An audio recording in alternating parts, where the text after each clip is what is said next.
বাংলাদেশ একটা স্বাধীন দেশ এবং গোটা পৃথিবীর ভিতরে একটা অনন্য জাতি হচ্ছে বাঙালি।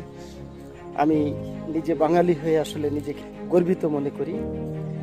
বাঙালি হয়ে, একজন নাগরিক হয়ে আমি আমার দেশটাকে জানবো না, এটা আসলে আমার কাছে খুব দুঃখজনক মনে হয়। আমরা একটা স্বাধীন দেশের নাগরিক, মাত্র 64টা জেলা এবং 1,47,570 বর্গ কিলোমিটার আয়তনের ছোট্ট একটা দেশ। অথচ আমরা কিন্তু আমাদের এই দেশটাকে, এই দেশের ইতিহাস এবং ঐতিহ্য সম্পর্কে আমাদের কিন্তু জানার প্রয়োজন মনে করি। এই যে জমিদার বাড়িটা, এটা মূলত ফরিদপুর জেলার ঈশান গোপালপুর জমিদার বাড়ি।